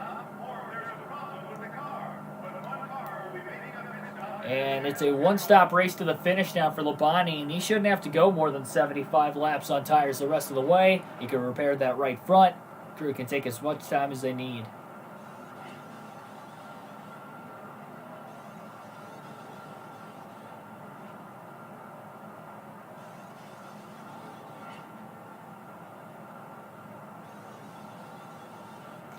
Harvick will get back on the lead lap for now, but we'll have to wait and see if we end up getting another caution. Nobody else decided to come in. But Labonte will still be the race leader. I'm not sure how this is going to line him up on the restart, if he's still going to be in front of the field. Yeah, he is for the most part. So green flag back in the air. Labonte's got the freshest tires now, and he'll try to quickly get around Harvick. Oh, he slid down into Kurt Busch on the restart. Still there. Clear. All right. The 29 car is looking high. Harvick trying to stay on the lead lap, maybe hope for a quick caution on the restart. Not impossible. We saw how dicey was getting middle to the back of the pack on these restarts earlier, or the lone restart we had. Cross flags in the air. We're halfway home at New Hampshire. That time at the line, 150 laps down, 150 to go. Labonte racing hard with Dale Earnhardt Jr. to try and put Jr. 2 laps down again. Beats him back to the gas easily off turn 2. And more clean air for Terry Labonte. And a 1 lap lead on the field again. Fresher tires for Labonte by about 50 laps. Can't blame those guys for taking the wave around under the caution, but at the same time, they had to have known how much time we were going to be giving up, and in a race where we've only had 2 cautions. Yesterday, 1 caution free. I mean, the trend of that alone would tell you we probably won't get too many more cautions the rest of the race, if any at all. And they're putting themselves in a hole if we do go green to the finish. Which I don't think will be the case, simply because Terry Labonte wants to get payback at Kevin LePage from Chicagoland. Part of what he did here today as well, but mostly Chicagoland.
Got to alternate through the different camera angles. One final time in today's race. And just past the halfway mark. By the time we get done doing this for the next dozen laps, Labonte should be back in lap traffic. Maybe a little bit before that he'll be back in lap traffic. I guess we'll just wait and see. So Labonte trying to find victory lane for the first time in 5 races. Labonte did go to victory lane yesterday at Chicagoland. As Bobby got his first win of the season. That makes for us now having 11 different winners in the first 18 races this year. So the first half of the season, 11 different winners. That is very, very impressive. A lot of those drivers only have 1 win on the year. There's only 2 drivers who have won 2 or more races, and that's Matt Kenseth and Terry Labonte.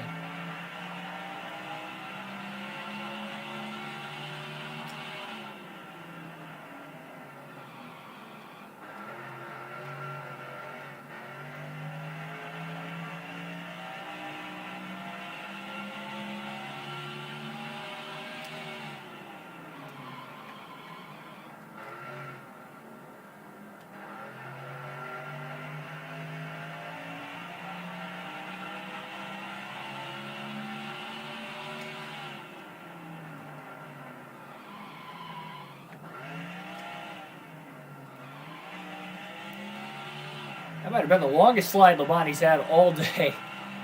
He was sliding, corrected, and then started sliding again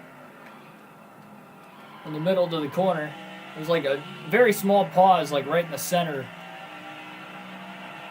See his smoke that he caused. The rear tires chattering.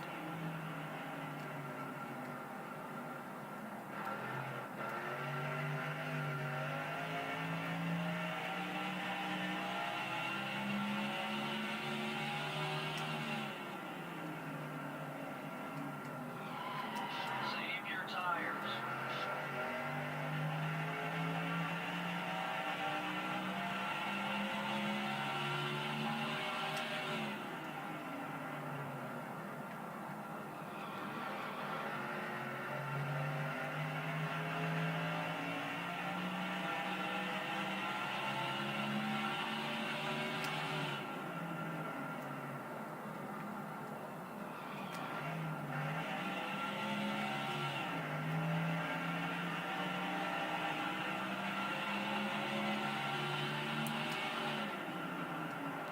So Labonte going to be coming up on lap traffic. Still waiting to get payback on Kevin LePage at some point in time. I think the sooner the better at this point. Just in case. Because right now he doesn't have hardly any damage on the race car. He's coming up on Kevin LePage as well. Lap 163 currently. By the way, Labonte has clinched the most laps led.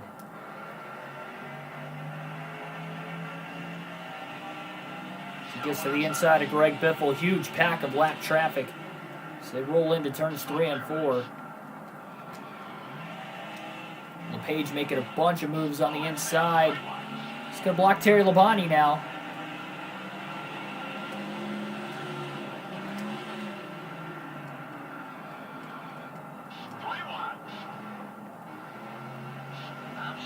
Labonte's just going to gas it up. He's going to get around LePage right now. He's not going to worry about paying him back. There's way too much traffic in the way.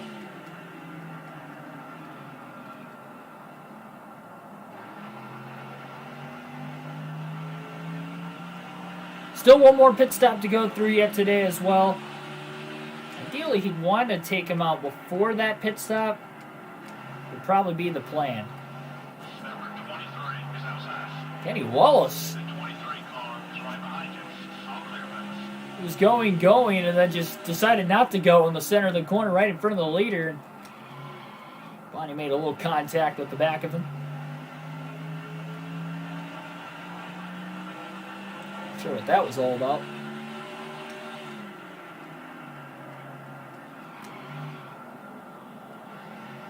Christopher George, welcome to the stream. Those of you just tuning in, a one-lap lead on the field. It is averaged out because they're more than an extra half a lap down. Labonte has a one-lap lead on the field. Now Casey Mears just kind of drove down into Terry Labonte on corner entry into 3.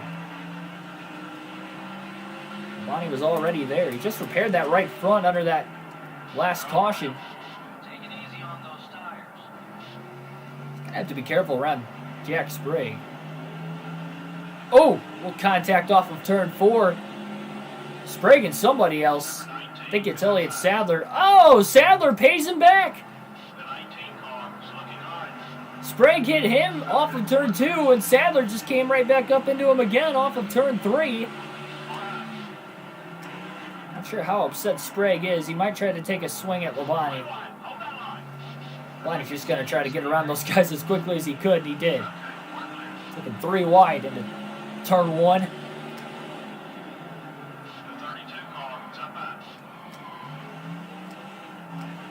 Look at this 3x3 action. Middle of the pack here at New Hampshire. Lap 169. Still 3 wide going into turn 1. We'll stick with the far chase cam for the rest of the race here tonight. Chiefs or Bucks for Super Bowl 55. I've got the Chiefs, but it could really go either way. I thought the Chiefs were the toughest team. I thought it was going to be the Packers and the Chiefs in the Super Bowl, and I been thinking that the Chiefs have been the best team in the NFL for majority of the season. Well, they've got the best record, so that goes to prove it. But even Green Bay, when they were at their most dominant, was a close second to KC. They just make football look easy. Offensively and defensively, when they're both in sync, the Chiefs make football look easy. Boy, I thought Mark Martin was going to clip the inside pit wall there off of turn 4. Now they're 3 wide with Labonte, the leader, in the middle. Crosses over on Jimmy Johnson and Mark Martin.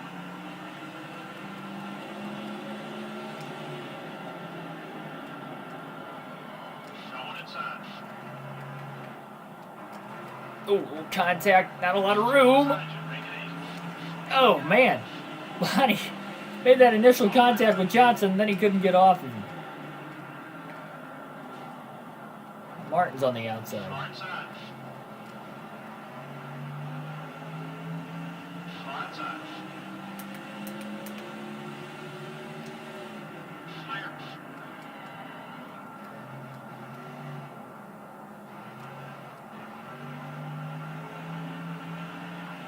See, that's what my dad was saying with the with him relying on Adams too much. I don't think that was the case. Rodgers had a really good game. He had that one interception, which was a bad no call because there was a jersey tug in there. Now, granted, I know there was a play where the Packers jumped false start a couple plays before that.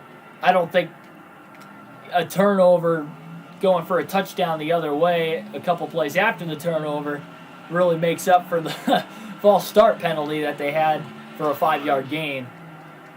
Because it's two completely different sides of the field you're talking about with the field flipping there, but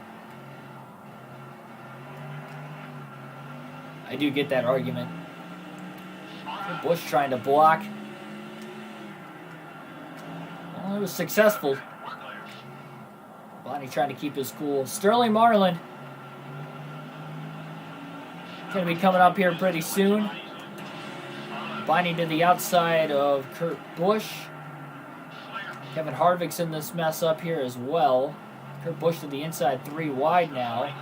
And oh boy, Marlin just about turned Terry Labonte off of turn 2. That would have taken out about 4 or 5 cars because they were nearly 4 wide. They were 3 wide when Marlin went to make that move, but it was a clean pass nevertheless for Terry Labonte. And he's got a 2-lap lead on the field at lap 176. He's got about 50 lap fresher tires, so that is why he's got as big of a lead as he does. There's nobody else pitted under that last caution.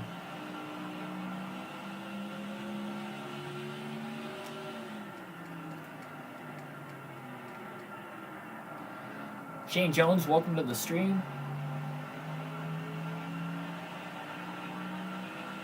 I thought the Packers should have went for it. I'm usually a pretty conservative, take the points whenever you can guy, but that late in the game I would have went for it. I don't argue the call, really.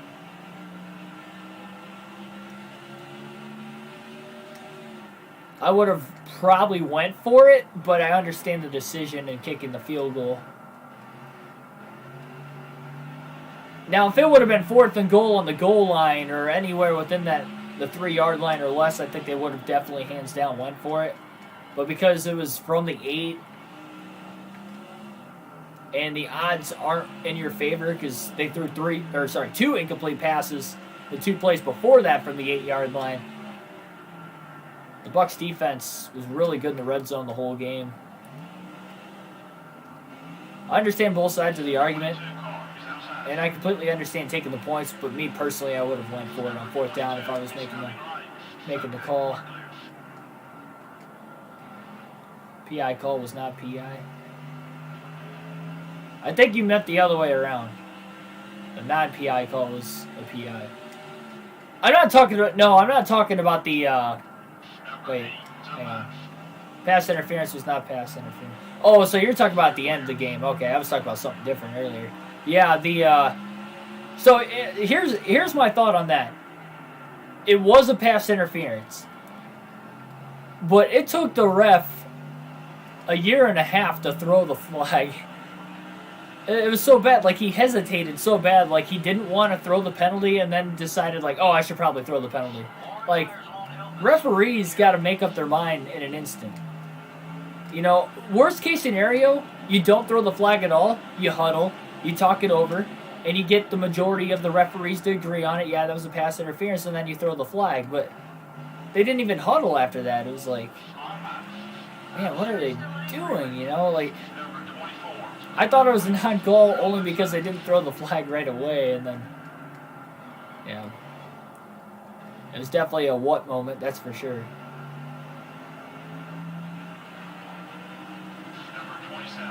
I definitely yelled at the TV during that.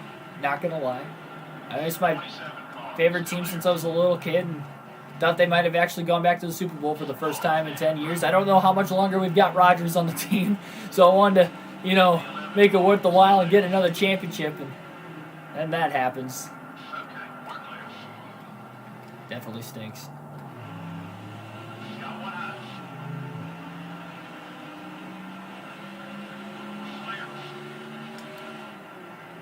The refs weren't on anybody's side. The refs were letting them play all day long. Like, there were calls on both sides of the field that they could have made throughout the first half.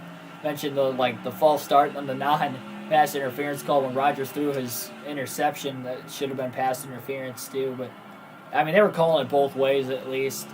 That's all you can ask for, really. Like, if they're gonna have bad officiating, at least like make it both ways. They made it. I thought they did a good job, at least at keeping it both ways.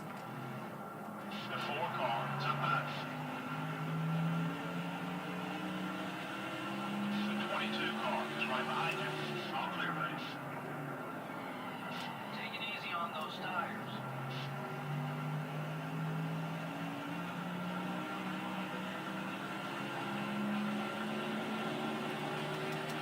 The 23 car up high. They're on both sides. It doesn't seem like Labonte's been really sliding the tires as much on this run compared to the first 2 runs of the race. I'm not sure what the difference is. Number 41 is up high. Go easy on those Eagles, driver. Clear. We're going to be really close to green flag pit stops for the rest of the field.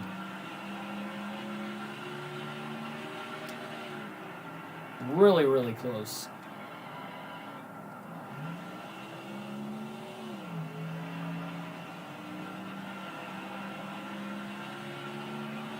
That window's going to open up in about 5 laps for everybody else to make it. All right, at least Sprague's not mad enough to take a swing at Labonte. Labonte took him 3 wide anyway in a spot where Sprague wasn't going to be able to hit him, but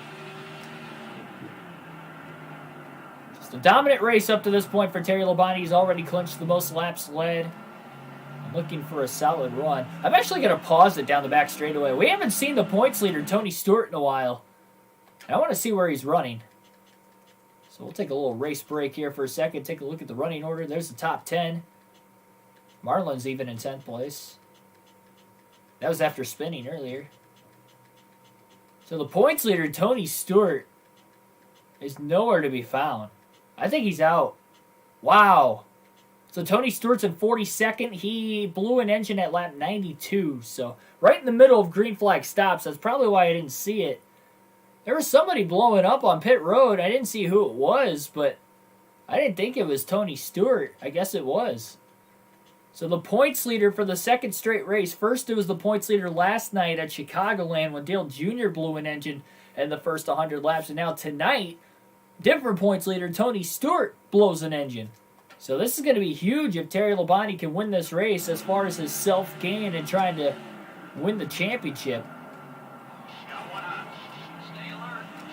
That's why I don't like pausing it. Overran the next corner. Just kind of breaks that rhythm.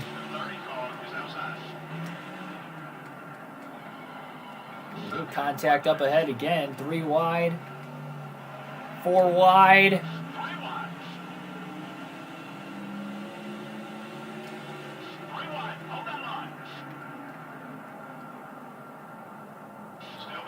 Still 3 wide back there. Joe Nemechek's about getting sandwiched in between Ricky Craven and Kyle Petty.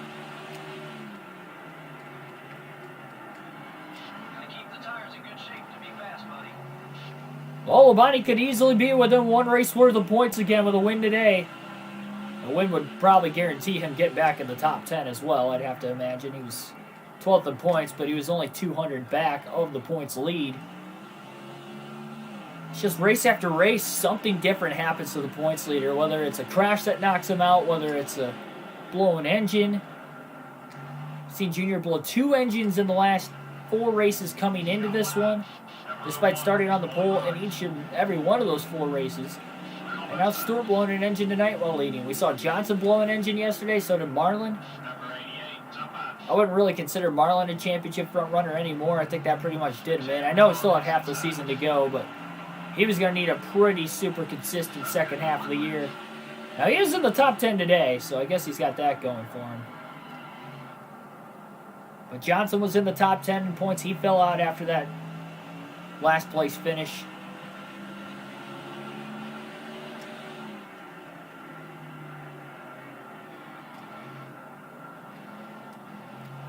Robbie Gordon got his first career win here at New Hampshire, but not running too well today.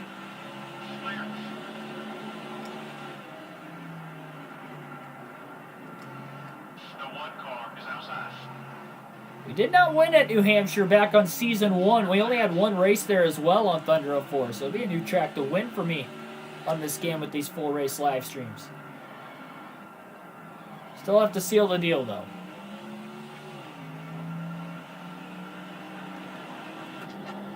First driver on pit road for their final stop of the day.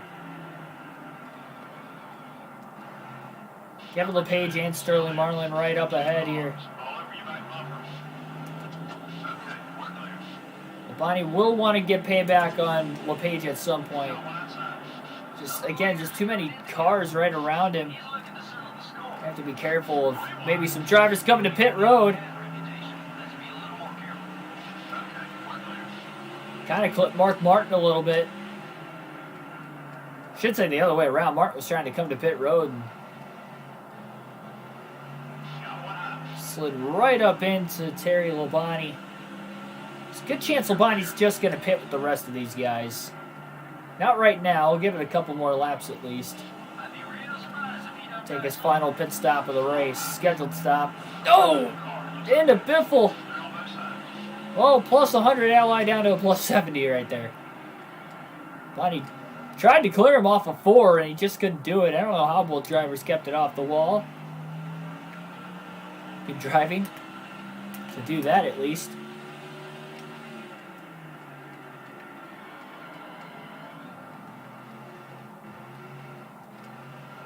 The 17 car is outside. Number 17 is still there. Still there. The 17 car is coming. You know what, Labonte, second thought, looks like he's going to stay out. Yeah, no sense of coming down, I guess. Might as well just split this run in half.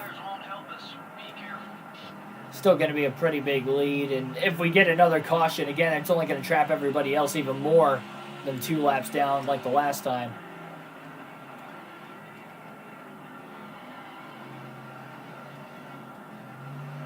I'm not entirely sure that they would pit again under another yellow as well.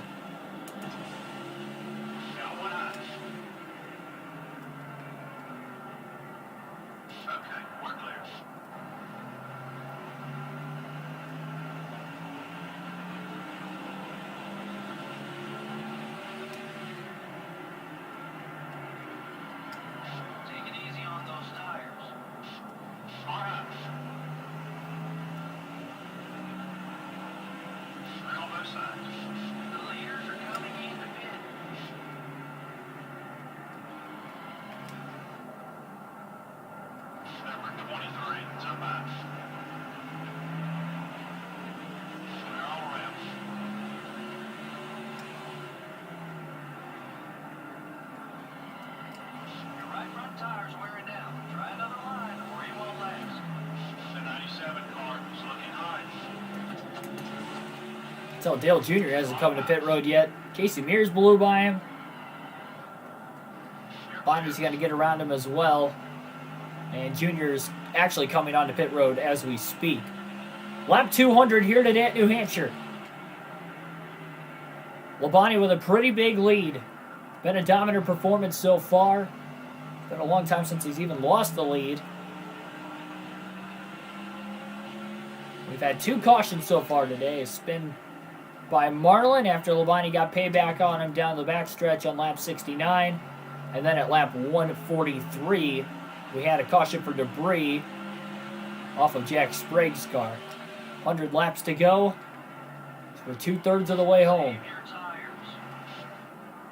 Number 97, down left. Bush trying to get under in there. All clear back. Got close. Didn't quite do it.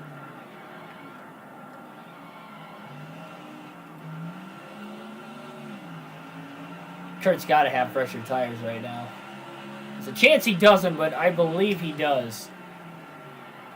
Oh, boy. 45, down left. That's some pretty significant damage.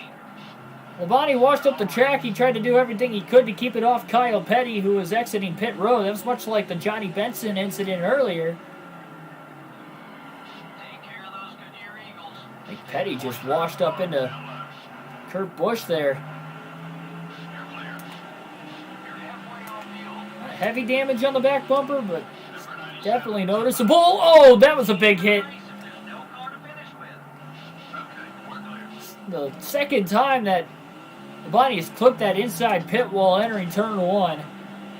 First time since very early in the race when he did it. He actually lost his lead to Kurt Busch at the time. Well, Labonte's going to have to start being a little bit more careful. We're less than 100 to go. He still has one more pit stop. He'd like to try not to pit anytime soon. But that left front is got quite a bit of damage on it right now. Onside. Okay, we're clear.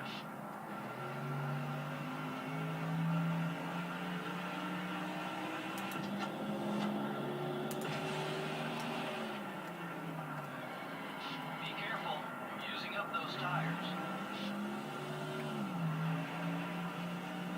45 car, up high.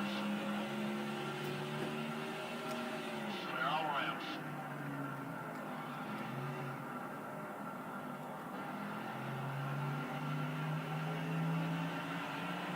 Still have lap cars hitting the pits for their final stop. Number 45, it's up high. Oh, man. Number 45 car. You're clear. Yeah, Labonte's definitely getting tighter and tighter on these older tires.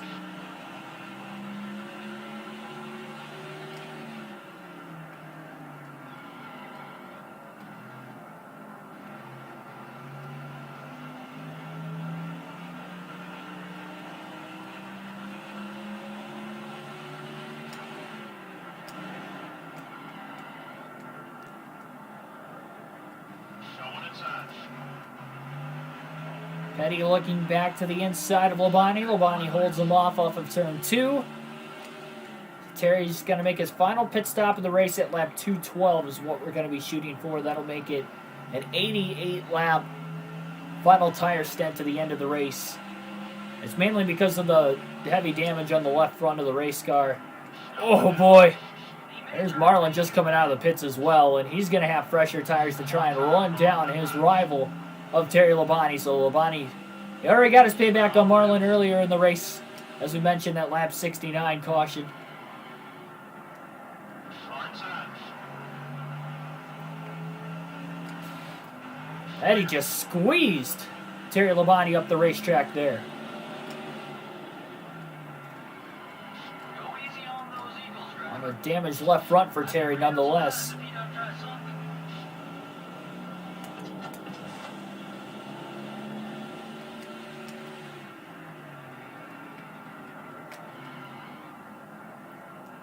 Bonnie overdrove turns 3 and 4. Marlin continues to try and catch up. Labonte just trying to make it 2 more laps before he comes to pit road. Marlin's got the fresher tires behind him. Oh boy!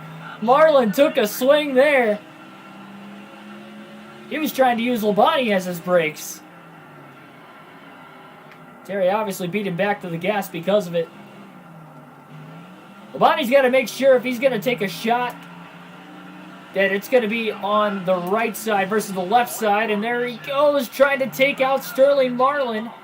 Or the other way around, Marlin trying to take out Labonte.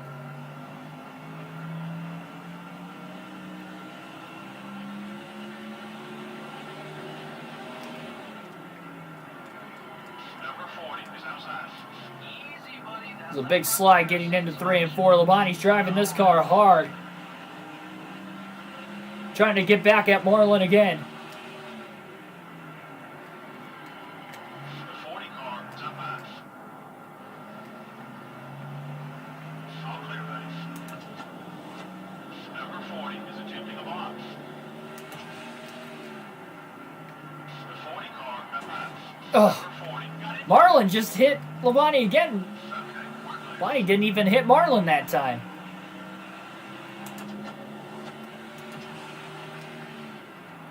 Less than 100 to go. The 40 car is putting a block on you. Number 18 is passing. Terry overdrives the corner. All clear, buddy.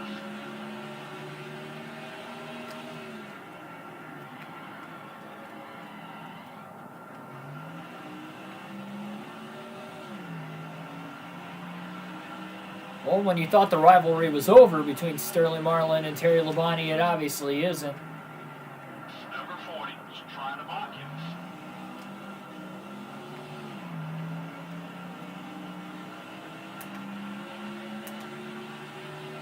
Terry's monitoring the right side of his car. Got one eye. Car looks okay. The 40 car is still And around goes... What? How did that...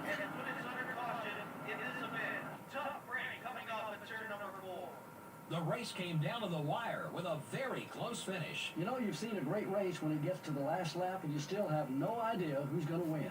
The Kellogg Chevrolet, after leading all those laps, will not get a trophy. Yeah, I really thought he had the win locked up. He definitely had the best car, but that doesn't always... Well, Labonte should have brought it to pit road. That's all the time we have today. But at the same time, Live broadcast of NASCAR Winston Cup how racing did that... right here on the voice of NASCAR, MRN. How did that knock him out of the race?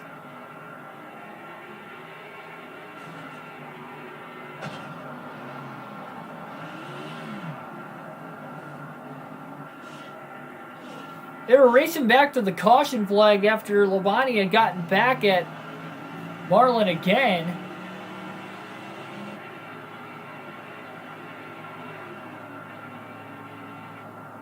That was a very confusing situation. I just don't understand how...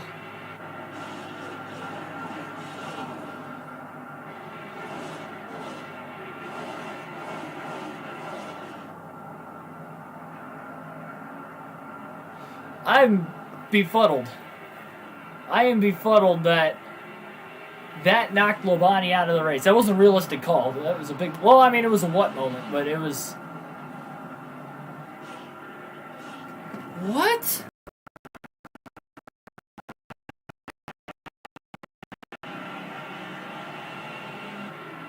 Anything over 9,000 RPM will damage the engine. I'll have to go back and look at it then. I'll have to go back and rewatch it and look at it to see if that was the case. But off the top of my head, I didn't think that we were overheating the engine trying to spin him out. Yeah, because we spun him out and we were just driving away. Like, we weren't even making contact anymore. I spun him out, dirty work was done. And then as I was driving away, yeah, like right... Okay, so we were still on him, but it still doesn't make any sense. Like, that wasn't even hard contact. And we hit him with the right front when the left front was severely... I don't know. That's a tough break, because Terry Labonte had clinched the most laps led. Kevin Harvick is going to go on to win his first race of the season here at New Hampshire tonight. Stewart, who was the points leader, finished 42nd as we saw, blew an engine, but that was a big race. big race that Labonte needed, and he did not pull it off at the end of the day. And Harvick, with the win, only leading 2 laps. Again, first win of the year for him. Dale Jr. finishes second. Bobby Labonte third. Jeff Gordon fourth. Kurt Busch rounds out the top 5. Mark Martin 6th. 7th was Dale Jarrett. Jerry Nadeau 8th. Sterling Marlin 9th. After us getting involved again. And Jeremy Mayfield rounds out the top 10. Good run for Mayfield. We'll take a look at who all DNF'd. Christian Fittipaldi, Tony Stewart, and Terry Labonte. It looks like Elliott Sadler DNF'd late as well, so 4 drivers failed to finish today's race. 213 laps led of the 300 for Terry Labonte. Unbelievable.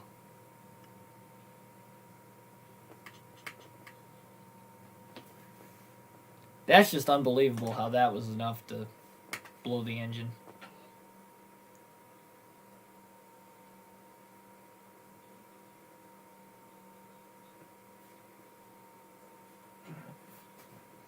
We had a pretty clean race up until that point. Sorry for the unrealistic call there right at the end, but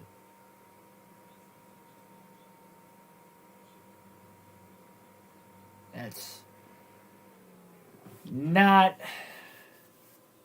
obviously not what we had planned, but that should not have DNF'd us.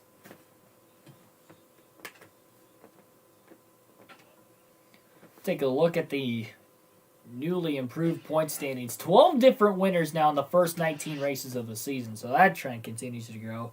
And Mark Martin will now be the new points leader. By just 2 points over Jeff Gordon and 5 over Dale Jr., Martin leads in the points for the first time this season. And Tony Stewart drops from first in points to 5th with that DNF. 70 points back. Dale Jarrett, Matt Kenseth, and Jeff Burton. Top 8 all within 1 race of points, which would be 151, the difference between max points and least amount of points you can get in a race. Kevin Harvick barely outside that. Harvick with his win moves up to 9th in the standings. Kurt Busch rounds out the top 10 in points, 162 back. Terry Labonte loses 3 spots in the standings from 12th to 15th. He's 257 back. Luckily, Stewart blew an engine, so he didn't lose too much with the new points leader, Mark Martin, having a good day, though. Really, the top 3 in points, the new top 3 in points, all finished in the top 10, so that hurt Labonte. And not only drops him 3 spots in the points, but he loses 57. He was 200 back going in. He's 257 back leaving. But that's pretty much a cutoff. You can maybe consider Waltrip still in the mix. 16 drivers. I think that still have a good chance to win it. Johnson kind of falls out of contention even more today.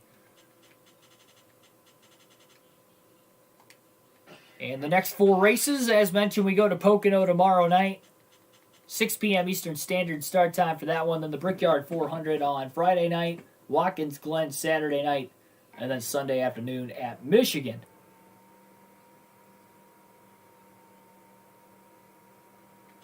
So those are the next 4 races on the schedule. Thanks for everybody tuning in here. Subscribe for more daily NASCAR content. We do these full race live streams with a realistic broadcast every day on my young journey to trying to get to the top of racing broadcasting, at least in the NASCAR realm. So thanks everybody for watching.